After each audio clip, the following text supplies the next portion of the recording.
everyone. Now, you may know that Pakistan and India went to war recently, and although the guns have fallen silent for now, the casualties continue to mount.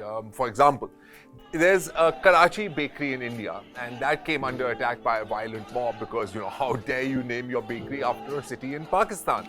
Now, to be fair, there's also a Bombay bakery in Pakistan, and that's also always surrounded by large crowds, but that's not because they want to break in, that's because they want a slice of cake. And I got to tell you, it's some of the best cake you're going to have, I promise you.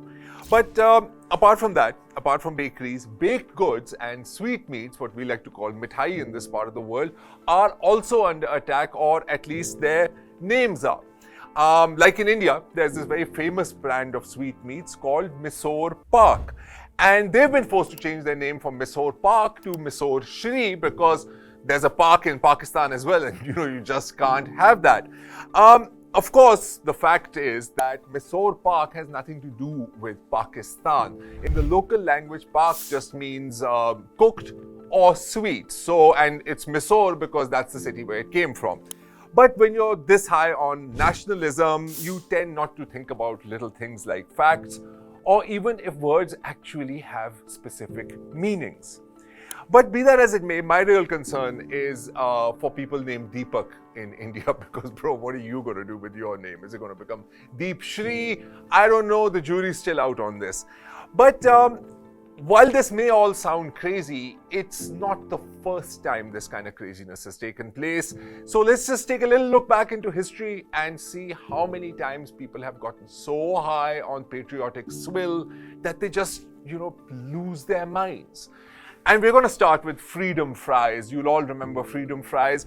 Back in 2003, the United States of America wanted to invade Iraq. And they didn't want to do this alone because, you get lonely, it's boring, you need some kind of international legitimacy. So they tried to set up a coalition, but France said, no, monsieur. We are not going to join you, and if you bring this to the UNSC, we're going to veto it. So America lost its mind, and they went on a star-spangled witch hunt for everything French. Now, when you start thinking about what's French in America, the first thing that comes to your mind are fries. French fries. So that was the first target of the Yanks, and they duly renamed them from French fries to freedom fries because, America. It's also besides the point here that French fries aren't actually technically French. They started in Belgium, but who cares? Because it didn't stop there. French toast became freedom toast, but luckily French bread and French kisses remained the same. Now, if you're feeling bad for the French, don't. Because the French aren't exactly innocent here either. Now, back when the French Revolution took place, this really radical, really militantly secular, militantly atheist government regime took place. And one of the first things they went after were names and symbols and also the calendar. Because the Gregorian calendar, it starts with the birth of Jesus, and since they didn't believe in religion at all, they couldn't have that. So they renamed the calendar starting with year 0, as in the year that the revolutionary regime came to place. It's also interesting that almost a century later, the Khmer Rouge in Cambodia did exactly the same. They reset the clock, went back to year 0. But it wasn't just calendars that were targeted here. Playing cards came under fire as well. And why, you might ask? And that's because the French had executed their king and their queen. They had beheaded them. It was a grand old party for people young and old. And if you've killed your kings and you generally don't like the idea of royalty to begin with, well, then you don't want kings and queens popping up in your playing cards. So they decided to go for a total rebrand. And what they did was they replaced the kings and queens with cards like freedom of the press, racial equality, class equality, and other fantasies. It didn't last because these things usually don't. And now that's just like an interesting side note of history. World War I. When World War I comes up, you see a lot of this kind of things. Now, on one hand, you have America. America joined in late, sure, but you have America and its allies versus Germany and the Central Powers. And all of a sudden, everything German is bad, including poor old German Shepherd dogs. Now, The thing here is that there was so much rhetoric floating around, the horrible Huns, the gruesome Goths. So how can anyone in the Allied powers or in Western Europe reconcile with the fact that their favorite little doggies are also German, or at least they're named German Shepherds?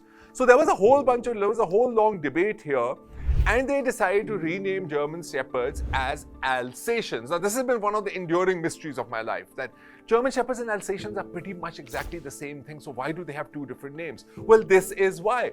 They were called Alsatians, and this was like a little poke at the Germans too, because the French province of Alsace-Lorraine was a place where some of the fiercest fighting had taken place between Germany and between France, and at that time it was considered to be a disputed territory. So not only did they take the German for the shepherd, they put the Alsace in it just to piss the Germans off, and that is what you call a dog whistle. Now, food wasn't spared because food never is, and so like the weird pickled German cabbage called sauerkraut, well, that became Liberty cabbage. And you couldn't have hamburgers either because they're associated with the German town of Hamburg. So they became, you guessed it, Liberty burgers, and of course Frankfurters, because they're named after the German city of Frankfurt, became Liberty sausages. And now, this all may be weird, but it gets even weirder because there's also such a thing known as German measles, rubella, and I've had it. It's not a fun disease. And the Americans decided that they were going to rename this as well. So German measles became, take a wild guess, Liberty measles. Now, you could have left that alone because, generally disease is an unpleasant thing. So you shouldn't have minded if a really, really uncomfortable and painful and life-threatening disease is named after your bitter enemies.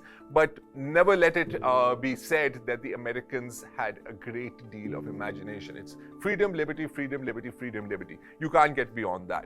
Now, if you fast forward to the modern age, you'll see a lot of the same things happening after the Russian invasion of Ukraine. Now, when you think of Russia, what's the first thing that comes to your mind, right? For most people, it's vodka. Vodka is as Russian as apple pie is American. So what happened in New York State is that they started dumping, state officials in New York started dumping bottles of vodka on the streets. Now, that's fine as a protest, but then what happened is that bars and stores across America stopped serving Stolichnaya vodka.